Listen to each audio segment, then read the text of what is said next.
ബരാക്ക international മിനിസ്ട്രീസിൻ്റെ word of truth പ്രോഗ്രാമിലേക്ക് നിങ്ങളെല്ലാവരെയും സ്വാഗതം ചെയ്യുന്നു. കർത്താവ് യേശു ക്രിസ്തുവിൻ്റെ നാമത്തിലുള്ള സ്നേഹവന്ദനത്തെ അറിയിക്കുന്നു. നമ്മൾ കഴിഞ്ഞ ദിവസം കണ്ടത് സഹോദരനെ ദുഷിക്കരുതെന്നും ലോകത്തെ സ്നേഹിക്കരുതെന്നും ദൈവത്തിൻ്റെ ജഡ്ജ്മെൻറ്റിനെ നമ്മൾ പൂർണ്ണമായും ട്രസ്റ്റ് ചെയ്യണമെന്നും ദൈവത്തിൻ്റെ മഹത്വം നമ്മൾ അന്വേഷിക്കണമെന്നുള്ളതാണ്. ഇത് നമ്മുടെ ആത്മീക വളർച്ചയിലൊരു പ്രധാനപ്പെട്ട ഘടകമാണ്. ഇവിടെ 12-ാം വാക്യത്തിൽ നിന്നൊരു കൺക്ലൂഷനായിട്ട് യാക്കോബ് പറയുന്നത്, ന്യായപ്രമാണ കർത്താവ് ന്യായാധിപതി മുഴുവനേ ഉള്ളൂ, രക്ഷിപ്പാനും നശിപ്പിക്കാനും ശക്തനായവൻ തന്നെ, കൂട്ടുകാരനെ വിധിക്കുവാൻ നീ ആര്? നമ്മുടെ ചുറ്റും ദൈവം നമുക്ക് തന്നിരിക്കുന്ന ആൾക്കാർ അവർ പാപത്തിലാണെങ്കിൽ നമ്മൾ അവരുടെ പാപത്തെ ചൊല്ലി കരയുകയും അവരെ സ്നേഹത്തിൽ റിസ്റ്റോർ ചെയ്യുകയും ബോധ്യപ്പെടുത്തുകയും, നിങ്ങൾ പറഞ്ഞിട്ട് ബോധ്യമാകുന്നില്ലെങ്കിൽ സഭയിലെ എൽഡർമാരെ വിളിച്ചുകൊണ്ട് പോയി ആ പാപത്തെക്കുറിച്ച് ബോധ്യപ്പെടുത്തും. ഒരു പക്ഷേ നിങ്ങളുടെ മിസ്റ്റേക്ക് ആയിരിക്കാം. അതല്ലാതെ ആളെക്കുറിച്ച് ദൂഷണം പറഞ്ഞ് നമ്മൾ നടക്കുമ്പോൾ ശരിക്കും നമ്മൾ ദൈവത്തിൻ്റെ റോൾ എടുക്കുകയാണ്. നിങ്ങൾ പറയുകയാണ്, ഞാൻ നീതിമാനാണ്, എനിക്കിതൊക്കെ അറിയാം, അയാൾ ശരിയല്ല, ഇയാൾ ശരിയല്ല, ഇപ്പോൾ ന്യായാധിപതി ഞാനാണ്, ഇപ്പോൾ ദൈവത്തിന് റോൾ കൊടുക്കുന്നതേ ഇല്ല. So you are not under the Lord's kingdom, you are not inside God's kingdom. നിങ്ങളതിന് വെളിയിൽ നിങ്ങളുടെ രാജ്യവും നീതിന്യായ വ്യവസ്ഥയും എസ്റ്റാബ്ലിഷ് ചെയ്യുകയാണ്. ഇപ്പോൾ സഹോദരനെ വിധിക്കുന്നത്, സഹോദരൻ്റെ കുറ്റം പറഞ്ഞ് ദൂഷണം പറഞ്ഞ് നടക്കുന്നത് ഒരു മാരക പാപമായിട്ടാണ് യാക്കോബിൻ്റെ ലേഖനം പറയുന്നത്. അത് ദൈവത്തിന് വെറുപ്പുണ്ടാക്കുന്ന, ദൈവത്തിന് ശത്രുത്വമായ പാപമായിട്ടാണ് യാക്കോബിൻ്റെ ലേഖനം പറയുന്നത്. അപ്പോൾ നമ്മുടെ സ്പിരിച്വൽ ഗ്രോത്തിൻ്റെ ഒരു മെഷർ എന്ന് പറയുന്നത് നമ്മൾ മറ്റു ജഡത്തോടും പോരാടുന്നില്ല എന്നുള്ളതാണ്. നമുക്ക് പോരാട്ടമുള്ളത് ആശയങ്ങളോടും തത്വങ്ങളോടുമാണ്. ഈ അന്ധകാരത്തിലെ ദുഷ്ടാത്മ സേന കൊണ്ടുവരുന്ന ഒരാശയമുണ്ട് ഈ ലോകത്തിൽ അവസാന കാലത്ത്. നമുക്കത് എവിടെ നോക്കിയാലും കാണാം. സ്വസ്നേഹത്തിൽ അധിഷ്ഠിതമായ, എൻജോയ്മെൻറ്റിൽ, എൻ്റർടൈൻമെൻറ്റിൽ അധിഷ്ഠിതമായ ഒരു ലോക വ്യവസ്ഥ ഈ സമയത്ത് ഉണ്ടായി വരുന്നുണ്ട്. അത് തീർച്ചയായിട്ടും മനുഷ്യൻ്റെ പണി എന്ന് പറയുന്നാലും അത് ഈ കാലത്തെ നിയന്ത്രിക്കുന്ന ആ ദുഷ്ടാത്മ സേനയുടെ പണി തന്നെയാണ്. അതിനോടാണ് നമ്മൾ പോരാടുന്നത്. നമ്മൾ പോരാടുന്നത് ഈ വക പ്രതിസന്ധികൾ ഉണ്ടാക്കുന്ന ദുഷ്ട ആത്മസേനയോടാണ്, ഒരു മനുഷ്യനോടുമല്ല. ഒരു മനുഷ്യനോടും പ്രത്യേകമായ പോരാട്ടമില്ല. നിങ്ങൾക്ക് ഏതെങ്കിലും ഒരു സഹോദരനോട് പോരാട്ടമുണ്ടെങ്കിൽ, ഒരു സഹോദരിയോട് പോരാട്ടമുണ്ടെങ്കിൽ, അവരെ നിങ്ങൾ വിധിക്കുന്നുണ്ടെങ്കിൽ നിങ്ങൾ ദൈവത്തിനെതിരെയാണ് പാപം ചെയ്യുന്നത് എന്ന് ഈ വാക്യം നമ്മളെ പഠിപ്പിക്കുന്നു. ന്യായപ്രമാണ കർത്താവും ന്യായാധിപതിയും ഒരുവനേ ഉള്ളൂ, രക്ഷിക്കുവാനും നശിപ്പിക്കുവാനും ശക്തനായവൻ തന്നെ, കൂട്ടുകാരനെ വിധിക്കുവാൻ നീ ആര്? പക്ഷെ കൂട്ടുകാരനെ വിവേചിക്കേണ്ടി വരും. ഏത് സ്പിരിറ്റിലാണ് ശുശ്രൂഷിക്കുന്നത്, ഏത് സ്പിരിറ്റാണ് അദ്ദേഹത്തെ നിയന്ത്രിക്കുന്നത്, അത് വിവേചിക്കാനും അവരെ തിരുത്താനും നമുക്ക് കടമയുണ്ട്. അപ്പോൾ ഇത് നമ്മുടെ ഹംബിൾനെസ്സിൻ്റെ ഒരു ഭാഗം കൂടിയാണ്. നമ്മൾ ഏറ്റവും പാപികൾ, ദൈവത്തിൻ്റെ കരുണ ഏറ്റവും കൂടുതൽ ലഭിച്ചവരെന്ന് നമുക്ക് ബോധ്യമുണ്ടെങ്കിൽ ആ ബോധ്യത്തിൽ നിന്ന് നമ്മൾ എല്ലാവരെയും കാണുന്ന സ്നേഹത്തിലായിരിക്കും എന്നുള്ളതാണ് അതിൻ്റെ കാരണം. അപ്പോൾ ഇതുപോലെ തന്നെ നമ്മുടെ അഹങ്കാരത്തിൽ നിന്ന് വരുന്ന ചില വാക്കുകളെക്കുറിച്ച് യാക്കോബ് പിന്നെയും പറയുന്നു. ഒരു സ്പിരിച്വൽ ഹംബിൾനെസ് എന്താണെന്നും കൂടെയാണ് യാക്കോബ് ലേഖനങ്ങളിലൂടെ നമ്മളെ പഠിപ്പിക്കുന്നത്. ഇന്നോ നാളെയോ ഞങ്ങൾ ഇന്ന പട്ടണത്തിൽ പോയി അവിടെ ഒരാണ്ട് കഴിച്ച് വ്യാപാരം ചെയ്ത് ലാഭമുണ്ടാക്കുമെന്ന് പറയുന്നവരെ കേൾക്കുകയും. ഇപ്പോൾ ലോങ് പ്ലാനിങ്, ഇതിപ്പോൾ പ്രവാചകന്മാരാണ് പറയുന്നത്. നിങ്ങൾ ആ നാട്ടിൽ പോകും, അവിടെ മഞ്ഞുള്ള ദേശത്ത് പോകും, അവിടെ സമ്പത്തുണ്ടാക്കും. അങ്ങനെ പറയരുത്. നാളത്തേത് നിങ്ങൾ അറിയുന്നില്ലല്ലോ, നിങ്ങളുടെ ജീവൻ എങ്ങനെയുള്ളത്, അല്പനേരത്തേക്ക് കാണുന്നതും പിന്നെ മറഞ്ഞു പോകുന്നതുമായ ആവിയല്ലോ. അപ്പോൾ നമ്മൾ വർഷങ്ങളിലേക്കുള്ള പദ്ധതി ഇട്ടിട്ട് പ്രാർത്ഥിച്ചുകൊണ്ടിരിക്കുന്നതും വർഷങ്ങളിലേക്കുള്ള പദ്ധതികളല്ല ഈ പ്രവാചകന്മാരെന്ന് പറയുന്നതും കേൾക്കുമ്പോൾ യാക്കോബ് അപ്പുറത്തുനിന്ന് പറയുന്നത് എന്തായിരിക്കും എന്നറിയാമോ? ഇത് അല്പനേരത്തേക്ക് കാണുന്നതും മാഞ്ഞു പോകുന്നതുമായ ഒരു ആവി പോലെയുള്ള ജീവിതത്തിൽ നാളെ എന്താ വെച്ചിരിക്കുന്നതെന്ന് ആർക്കറിയാം? കാരണം ദൈവം നമുക്ക് അങ്ങനെയുള്ള കാര്യങ്ങൾ വെളിപ്പെടുത്തി തരുന്നില്ല. വേദപുസ്തകത്തിൽ ഒരു ഉദാഹരണമുണ്ട്. ഒരു മനുഷ്യൻ ഭയങ്കര ധനവാനായിരുന്നു. അദ്ദേഹം കടപ്പുരകളെല്ലാം നിറച്ച് നല്ലപോലെ ധാന്യം ഉണ്ടായപ്പോൾ, എൻ്റെ അറപ്പുരകളെല്ലാം ഞാൻ വലുതാക്കും, അവിടെയെല്ലാം ഈ ധാന്യങ്ങൾ സൂക്ഷിച്ചു വെക്കുമെന്നൊക്കെ പറയുമ്പോൾ കർത്താവ് പറയുന്നൊരു കാര്യമുണ്ട്. ആർക്ക് വേണ്ടി? ഈ രാത്രിയിൽ നിൻ്റെ ആത്മാവിനെ, നിൻ്റെ പ്രാണനെ ഞാൻ ചോദിച്ചാൽ നീ ഉണ്ടാക്കി വെക്കുന്നതൊക്കെ ആർക്ക് വേണ്ടി എന്ന് കർത്താവ് ചോദിക്കുന്നുണ്ട്. ഇന്ന് നമ്മൾ ഈ സമ്പത്തിന് പുറകെ പോകുന്നവരുടെ ദൈവം അത് തന്നെയായിരിക്കുമല്ലോ ചോദിക്കുന്നത്. ഇന്ന് നീ മരിച്ചാൽ നീ ഉണ്ടാക്കി വെക്കുന്നതൊക്കെ ആർക്ക് വേണ്ടി? അപ്പോൾ പറയും മക്കൾക്ക് വേണ്ടിയാണ്. മക്കൾ നിങ്ങളെക്കാൾ ഒരുപക്ഷെ എടുക്കലായിരിക്കും. അപ്പോൾ അവർക്ക് വേണ്ടിയുമാകുന്നില്ല. ഈ ജീവിതം മുഴുവൻ വേസ്റ്റായി പോവുകയാണ് ചെയ്യുന്നത്. നാളെ എങ്ങനെയുള്ളതെന്ന് നമ്മൾ അറിയുന്നില്ല. അല്പനേരത്തെ കാണുന്നതും പിന്നെ മാഞ്ഞു പോകുന്നതുമായ ഒരു ആവി പോലെയുള്ള, ഒരു കാറ്റ് പോലെയുള്ള, അത് ഇംഗ്ലീഷിൽ എഴുതുമ്പം അവിടെ പറഞ്ഞിരിക്കുന്നത് നമുക്ക് നോക്കാം. 4:14 Yet you do not know what tomorrow will bring. What is your life? For you are a mist that appears for a little time and then vanishes. കുറച്ച് നേരത്തേക്ക് കാണുകയും പിന്നെ ഇല്ലാതായി പോവുകയും ചെയ്യുന്ന രാവിലത്തെ മഞ്ഞുതുള്ളി പോലെയാണ് നമ്മുടെ ജീവിതം. ഇതിനകത്ത് എന്ത് പ്ലാൻ ചെയ്യാനാണെന്നാണ് യാക്കോബ് ചോദിക്കുന്നത്. ഇവിടെ ക്രിസ്തു എന്നൊരു ധനം നമുക്ക് ലഭിച്ചാൽ നമ്മൾ നിത്യം ജീവിക്കും. ആ ഒരു ധനമല്ലാതെ ബാക്കി എന്ത് പ്ലാൻ ചെയ്തിട്ടും എന്ത് കാര്യം എന്ന് ഇവിടെ യാക്കോബ് ചോദിക്കുന്നു. നമ്മൾ എന്ത് പറയണം? ദൈവം അനുവദിച്ചാൽ നമ്മൾ ജീവിച്ച് ഇന്നത് ചെയ്യും എന്ന് മാത്രമേ പറയാവൂ. കാരണം everything depends on God who decides as to what we should do or what we should not. അപ്പോൾ അങ്ങനെ പറയാത്ത ആൾക്കാർ, അതായത് നമ്മൾ വലിയ പദ്ധതികളിട്ട് ഇന്ന് മിക്കവാറും ഈ പ്രൊഫസീസും ഈ മതം എന്ന് പറയുന്ന ഇന്ന് നമ്മുടെ ചുറ്റും കാണുന്ന ഈ മതവും മതാത്മകതയും ആത്മീയതയും എല്ലാം ഈ ലോകത്തേക്ക് നമ്മളെ കൊണ്ടുപോവുകയും നമ്മളെ അറഗൻ്റാക്കി മാറ്റുകയും ചെയ്യുന്നത് കാണാൻ സാധിക്കും. യാക്കോബ് ഇവിടെ പറയുകയാണ്, ദൈവം അനുവദിക്കുന്നത് മാത്രമേ നമുക്കുള്ളൂ. നാളെ എന്ത് സംഭവിക്കും നമ്മൾ അറിയേണ്ട കാര്യമില്ല. If God lives we will definitely live or die, whatever. ദൈവമാണത് തീരുമാനിക്കുന്നത്. ദൈവം വിചാരിച്ചാൽ, ഇഫ് ഗോഡ് വിൽസ്, ദൈവം വിചാരിച്ചാൽ നമ്മൾ ജീവിക്കും, നമ്മൾ ഇന്നത് ചെയ്യും. ദൈവം അങ്ങനെ വിചാരിക്കുന്നില്ലെങ്കിൽ നമ്മൾ സന്തോഷമായിട്ട് ഈ ഭൂമിയിൽ നിന്ന് ടാറ്റ പറഞ്ഞ് കർത്താവിൻ്റെ അടുത്തേക്ക് പോകും.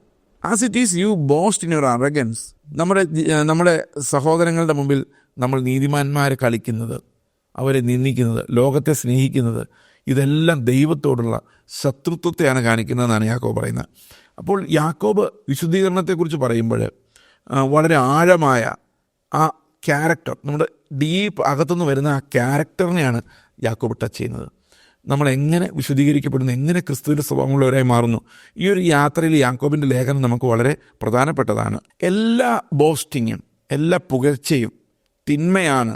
All such boasting is evil എന്ന് യാക്കോബ് പറയുന്നു.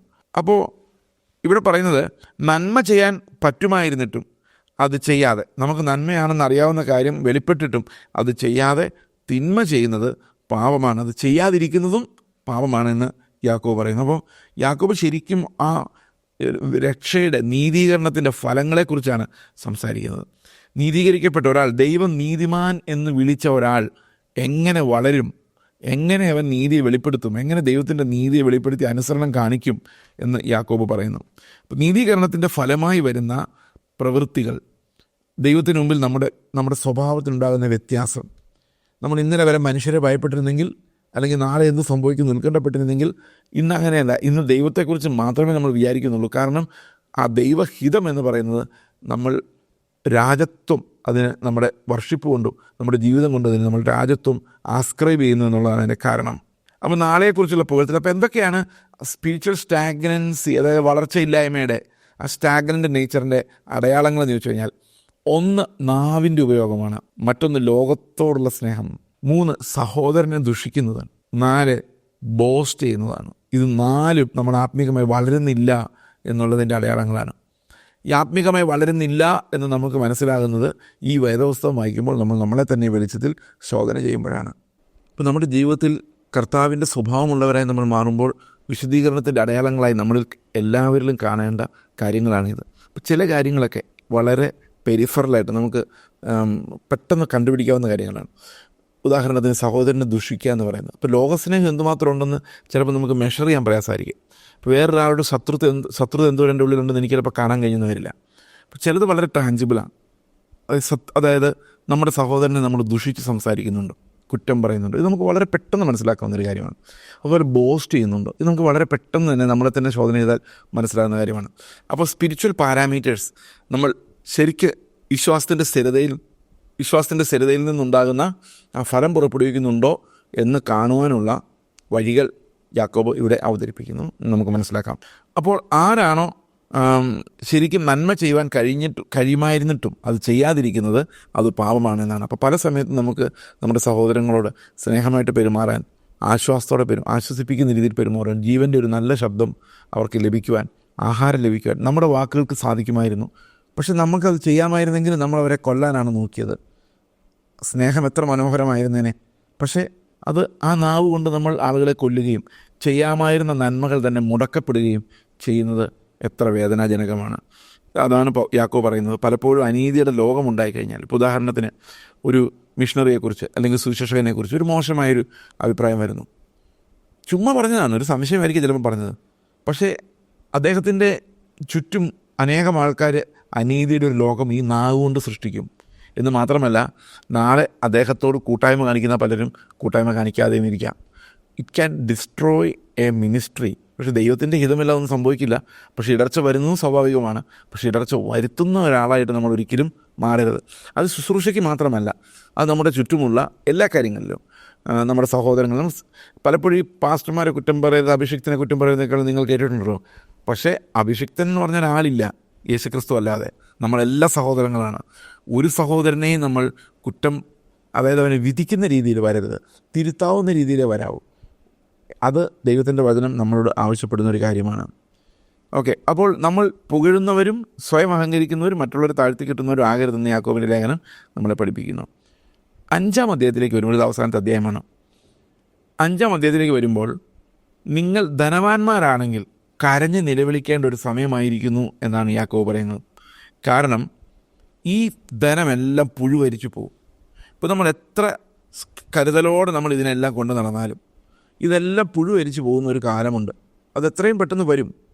നിങ്ങളുടെ മേൽ വരുന്ന ദുരിതങ്ങൾ നിമിത്തം കരഞ്ഞു മുറയിടുവിൻ. ഒരാൾ ജീവിതകാലം മുഴുവൻ അധ്വാനിച്ച് സമ്പാദിക്കുന്ന കാര്യം ഒരൊറ്റ നിമിഷം കൊണ്ട് നഷ്ടപ്പെട്ടു പോയി കഴിഞ്ഞാൽ എന്തൊരു വേദനയായിരിക്കും.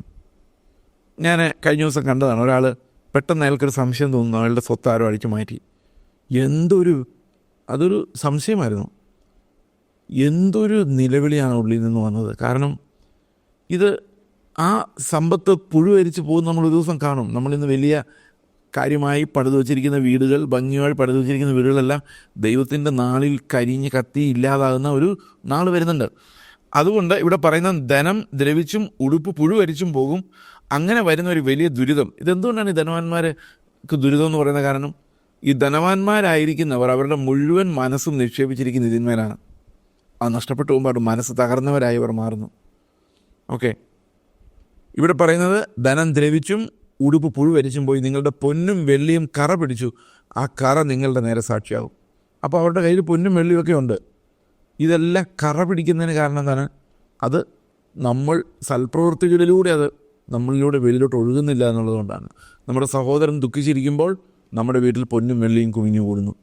ഇത് കറ പിടിച്ച് ആ കറ നിങ്ങൾക്ക് നേരെ സാക്ഷിയാകുമെന്നാണ്. നമ്മൾ പലപ്പോഴും ധനവാൻ്റെ ലാസറിനെ കഥ പറയാറുണ്ട്. ഈ ധനവാൻ്റെ പാവം എന്താണ്? ധനവാൻ്റെ പാവം ലാസർ അവിടെ ഉണ്ടായിരുന്നു എന്നുള്ളതാണ്. ലാസർ അവിടെ ഇരിക്കുന്നതാണ് ധനവാൻ്റെ പാവം. ഇന്ന് നമ്മുടെ കയ്യിൽ സമ്പത്തും പൊന്നും വെള്ളിയും ഉള്ളപ്പോൾ നമ്മുടെ ചുറ്റും പാവപ്പെട്ട ആളുകളുണ്ട്, അവിടെ ആവശ്യക്കാരുണ്ടെന്നുള്ളതാണ് നമ്മുടെ പാപം. അതാണ് കറ. അതായത് കറ എന്ന് പറയുന്നത് നമ്മുടെ ആ ലോകസ്നേഹത്തിൻ്റെ കറയാണ് നമ്മുടെ കയ്യിലിരിക്കുന്ന പൊന്നിലും വെള്ളിയിലും ഉള്ളത്. പല ആൻസസ്ട്രൽ പ്രോപ്പർട്ടി നമ്മുടെ മാതാപിതാക്കന്മാരൊക്കെ പൊന്നുപോലെ സ്നേഹിച്ച് സൂക്ഷിച്ചതാണ്. അതിനകത്ത് കറയുണ്ട്, ആ കൊതിയുടെ കറ, ലോകത്തോടുള്ള മോഹത്തിൻ്റെ കറ അതിനകത്തുണ്ട്. ഈ കറ പിടിച്ചിരിക്കുന്ന സാധനം അത് നമ്മുടെ നേരെ സാക്ഷിയാകുമെന്നാണ്. അതായത് നമ്മൾ ആർക്കും കൊടുക്കാതെ വെച്ച് കറ പിടിച്ച ഈ പൊന്നും വെള്ളിയും നമ്മുടെ സ്വത്തുമെല്ലാം ദൈവത്തിന് മുമ്പിൽ ചെല്ലുമ്പോൾ നമുക്കെതിരെയുള്ള സാക്ഷിയായിട്ട് ഈ കറ നമ്മോട് സാക്ഷ്യം പറയും. ഓക്കെ, ഇതിനകത്തുള്ള അനീതി നമ്മളോട് സാക്ഷ്യം പറയുമെന്നാണ് പറയുന്നത്. അത് തീ പോലെ നിങ്ങളുടെ ജഡത്തെ തിന്നുകളയും. അന്ത്യകാലത്ത് നിങ്ങൾ നിക്ഷേപങ്ങളെ ശേഖരിച്ചിരിക്കുന്നു. ഈ നിക്ഷേപങ്ങളെ ശേഖരിച്ചിരിക്കുന്നു എന്നുള്ള കാര്യം തന്നെ നമ്മളെ തീ പോലെ തിന്നുകളയുമെന്നാണ് യാക്കോബ് പറയുന്നത്. How radical is that? നമുക്ക് ചിന്തിക്കാൻ പോലും ഇന്നത്തെ കാലത്ത് പറ്റാത്ത റാഡിക്കലിസം. എല്ലാവരും നമ്മൾ ബൈബിൾ അനുസരിക്കുന്നു, അതനുസരിച്ച് നമ്മൾ വളരെ പുറമേയുള്ള ചില കാര്യങ്ങൾ അനുസരിച്ചിട്ട് കാതലായതിനെല്ലാം തള്ളിക്കളയുന്ന ഒരവസ്ഥയിലാണ് ഇന്ന് കാണപ്പെടുന്നത്. ഇപ്പം നമ്മൾ കണ്ടതുപോലെ പൊന്നും വെള്ളിയും അന്നത്തെ നിക്ഷേപങ്ങളാണ്. ഈ നിക്ഷേപങ്ങൾക്ക് കറ പിടിക്കുന്നത് എങ്ങനെയാണ്? അത് സഹോദരനോട് സ്നേഹമില്ലാതെ അത് നമ്മൾ പൊതിഞ്ഞു വയ്ക്കുമ്പോഴാണ് അതിന് കറ പിടിക്കുന്നത്. ഈ കറ നമുക്കെതിരെ സാക്ഷ്യം പറയുമെന്നാണ് യാക്കോബ് പറയുന്നത്. അപ്പോൾ ഇത് ശരിക്കും പറഞ്ഞു കഴിഞ്ഞാൽ ക്രിസ്തുവിൻ്റെ സ്നേഹം പ്രാക്ടിക്കലായിട്ട് വരാതെ നമ്മൾ എത്ര പ്രസംഗിച്ചിട്ടും കാര്യമില്ല എന്നുള്ളതും നമ്മുടെ ആ ദയനീയാവസ്ഥയാണ്, ജഡത്തിൻ്റെ ദയനീയാവസ്ഥയാണ് യാക്കോബ് ഇവിടെ കാണിക്കുന്നത്. നമ്മൾ എത്ര വലിയ വിശ്വാസികളെന്ന് അഹങ്കരിച്ചാലും ഈ ഒരു കാര്യത്തിൽ പുഴുവരിക്കുന്ന അല്ലെങ്കിൽ കറ പിടിക്കുന്ന ധനം നിങ്ങളുടെ കയ്യിലുണ്ടോ എന്നുള്ളത് ഒരു വലിയ ചോദ്യമാണ്. അടുത്ത വാക്യത്തിൽ പറയുന്നത് ധനവാന്മാർ എന്തൊക്കെയാണ് ചെയ്യുന്നത്, എങ്ങനെയാണ് ഒരാൾ ധനം ഉണ്ടാക്കുന്നത്? നിങ്ങളുടെ നിലങ്ങളെ കൊയ്ത വേലക്കാരുടെ കൂലി നിങ്ങൾ പിടിച്ചുവല്ലോ, അത് നിങ്ങളുടെ അടുക്കൽ നിലവിളിക്കുന്നു. കൊയ്തവരുടെ മുറവിളി സൈന്യങ്ങളുടെ കർത്താവിൻ്റെ ചെവിയിലെത്തിയിരിക്കുന്നു. ഇവിടെ നമ്മൾ ഇന്ന് ചിന്തിക്കുമ്പോൾ ഇന്നൊരു അഗ്രേറിയൻ സൊസൈറ്റിയിലല്ല നമ്മൾ ജീവിക്കുന്നത്.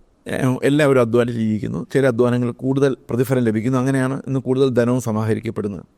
എന്നാൽ യാക്കോബിൻ്റെ കാലത്ത് ധനം ഉണ്ടാക്കുന്നവർ എപ്പോഴും ചൂഷകരായിരുന്നു. ആ ധനവാന്മാർ അവർ നിവൃത്തിയുണ്ടെങ്കിൽ ഏറ്റവും കൂലി കുറച്ച് കൊടുക്കാനാണ് അവർ പരിശ്രമിക്കുന്നത്. കാരണം അങ്ങനെയാണ് സമ്പത്ത് ഉണ്ടാക്കുന്നത്.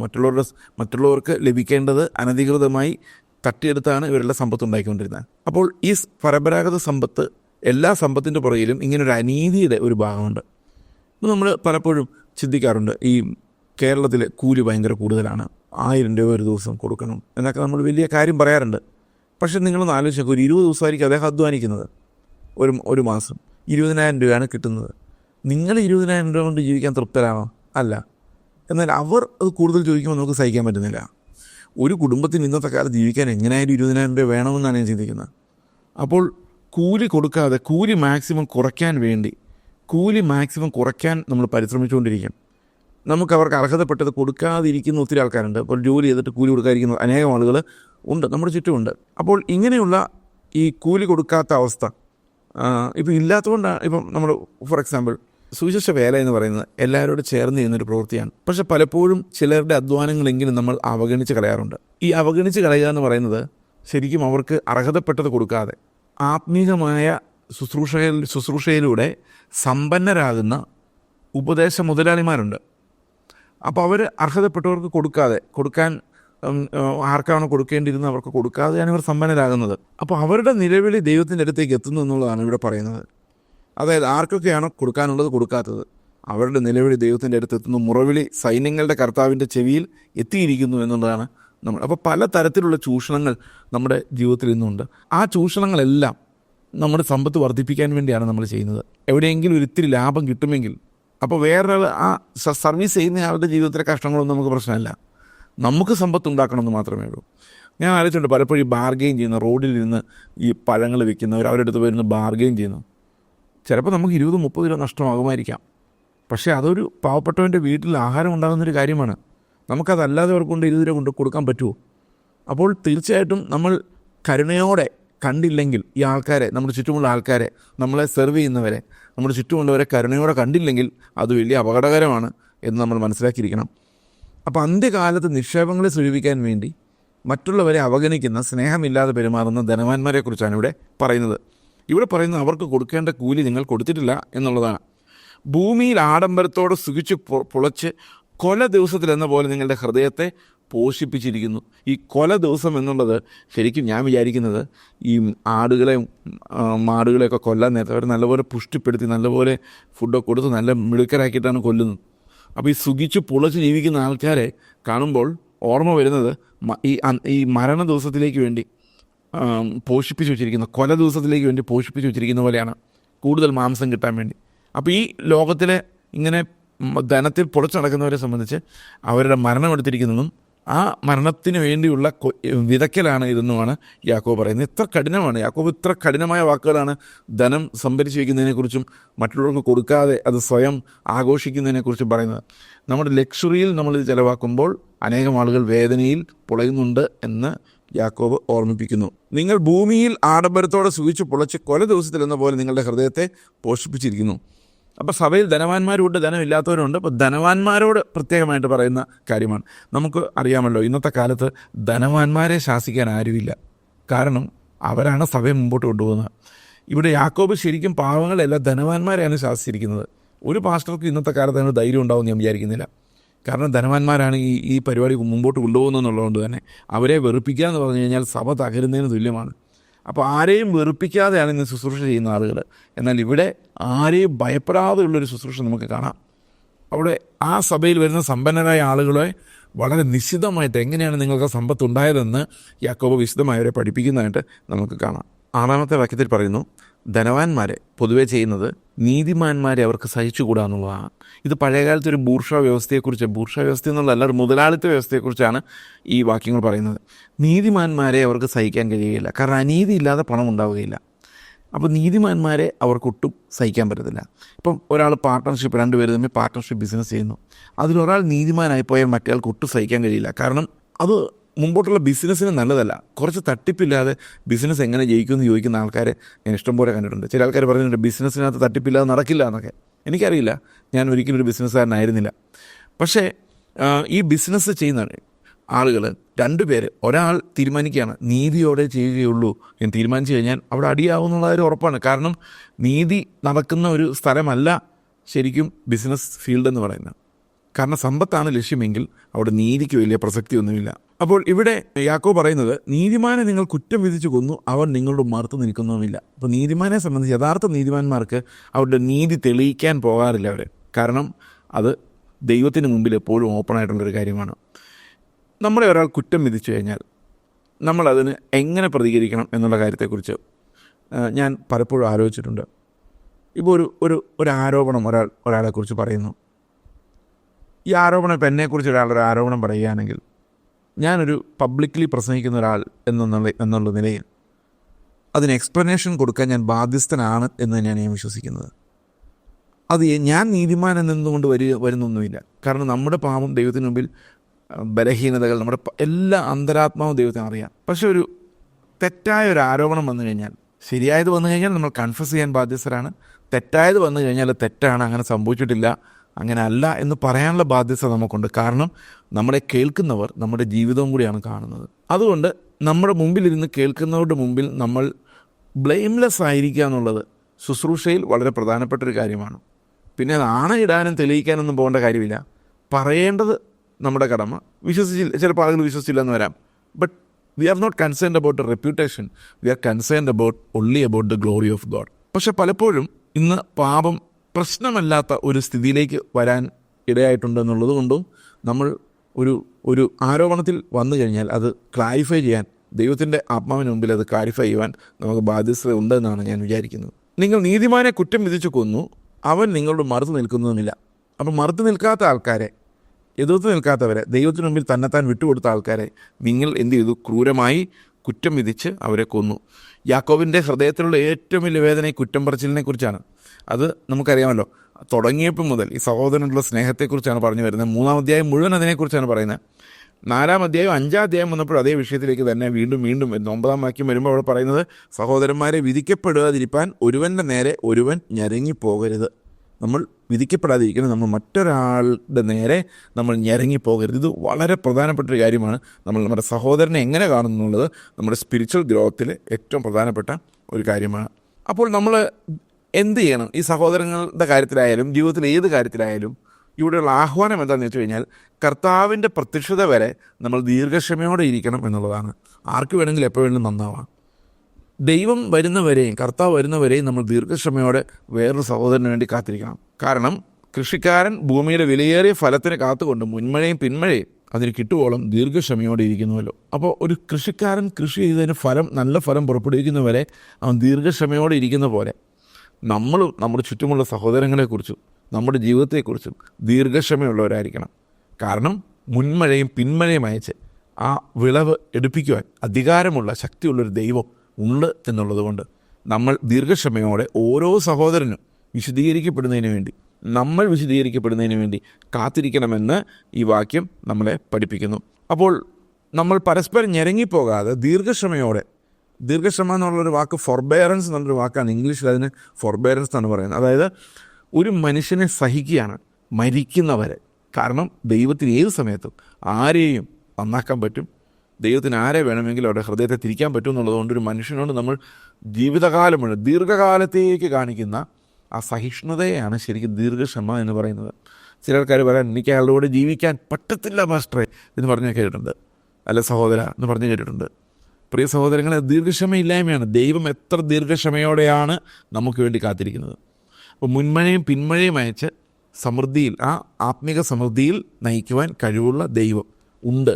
അവനിൽ ഞാൻ വിശ്വസിക്കുന്നു എന്നുള്ളതുകൊണ്ട് നമ്മൾ ഓരോ സഹോദരനെക്കുറിച്ചും ദീർഘക്ഷമയോടെ കാത്തിരിക്കുന്നവരും ദീർഘക്ഷമയോടെ ശുശ്രൂഷിക്കുന്നവരുമായിരിക്കണമെന്ന് ഈ വചനത്തിലൂടെ നമുക്ക് മനസ്സിലാക്കാൻ സാധിക്കും. അപ്പോൾ ദീർഘക്ഷമ എന്നൊരു വാക്ക് ഇവിടെ വളരെയധികം പ്രാധാന്യത്തോടെ യാക്കോബ് അവതരിപ്പിക്കുന്നുണ്ട്.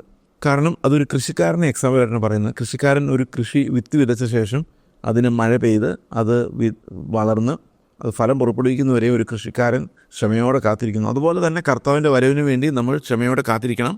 കർത്താവിൻ്റെ പ്രത്യക്ഷത സമീപിച്ചിരിക്കുന്നത് കൊണ്ട് ഹൃദയം സ്ഥിരമാക്കി ദീർഘക്ഷമയോടെ നമ്മൾ കർത്താവിൻ്റെ വരവിന് വേണ്ടി കാത്തിരിക്കണമെന്ന് യാക്കോബ് നമ്മളോട് പറയുന്നു. അവിടെ പിന്നെയും ആവർത്തിക്കുന്ന ഒരു കാര്യം, ഈ ദീർഘക്ഷമയോടെ നമ്മൾ കാത്തിരിക്കുമ്പോൾ നമ്മൾ എല്ലാ കാര്യങ്ങളെ സംബന്ധിച്ചും ദീർഘക്ഷമയോടായിരിക്കണം. ഇപ്പോൾ കുടുംബത്തിലെ കോൺഫ്ലിക്റ്റ് ആയാലും, അല്ലെങ്കിൽ നമ്മുടെ ഏതെങ്കിലും ഒരു വ്യക്തിയിൽ നിന്ന് അനുഭവിക്കുന്ന വേദനകളായാലും, ഇവിടെ എല്ലാം ഒരു ദീർഘക്ഷമയ്ക്ക് വലിയൊരു പ്രസക്തിയുണ്ട്.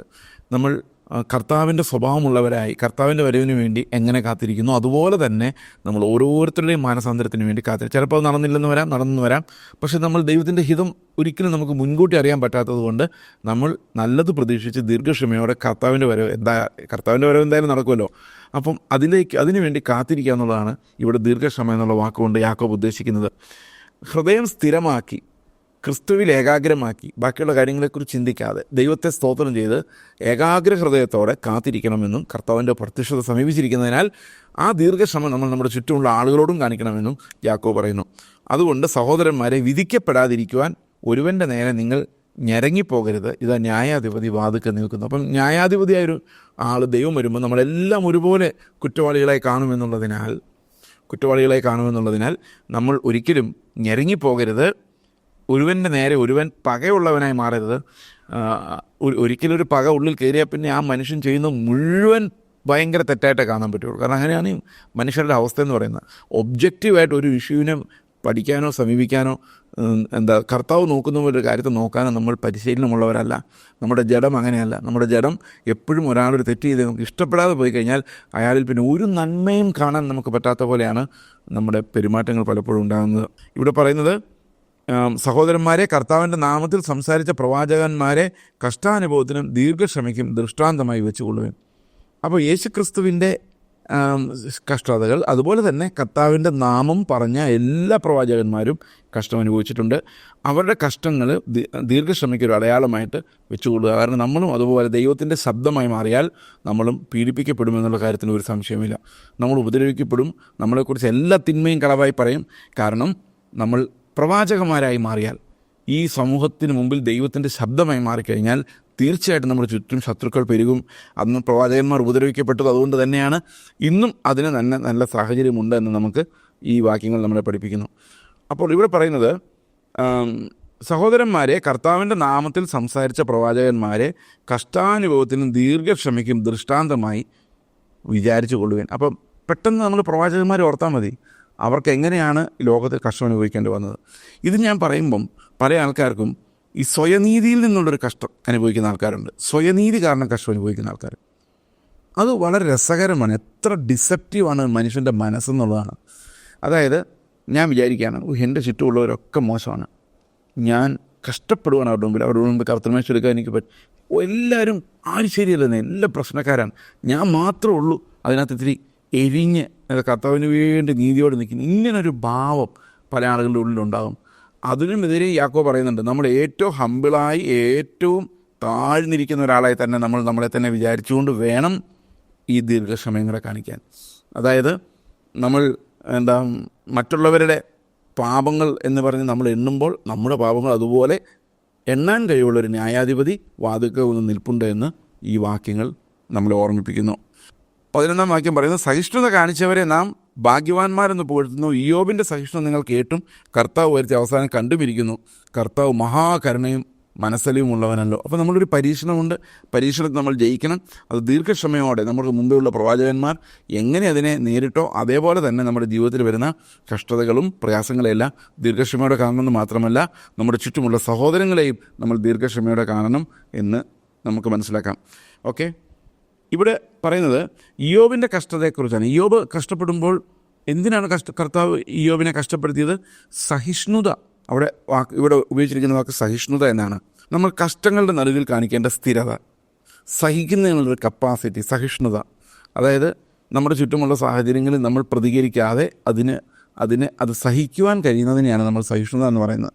സഹനശക്തി കൂടിയാണ് സഹിഷ്ണുത. ഓക്കെ, അപ്പോൾ ഈ ഒരു സഹിഷ്ണുത കാണിക്കുവാൻ നമ്മെ ദൈവത്തിൻ്റെ ആത്മാവ് നമ്മളെ നിർബന്ധിക്കുന്നു. ഈ ഒരു സഹിഷ്ണുത ഇയ്യോബിൽ കണ്ട അതേ സഹിഷ്ണുത ദൈവം നമ്മളിലും കാണുവാൻ ആഗ്രഹിക്കുന്നു. ദൈവത്തിൻ്റെ ആത്മാവ് ആ ഒരു സഹിഷ്ണുതയിലേക്ക് നമ്മളെ നയിക്കുമെന്ന് നമുക്ക് വിശ്വസിക്കാം.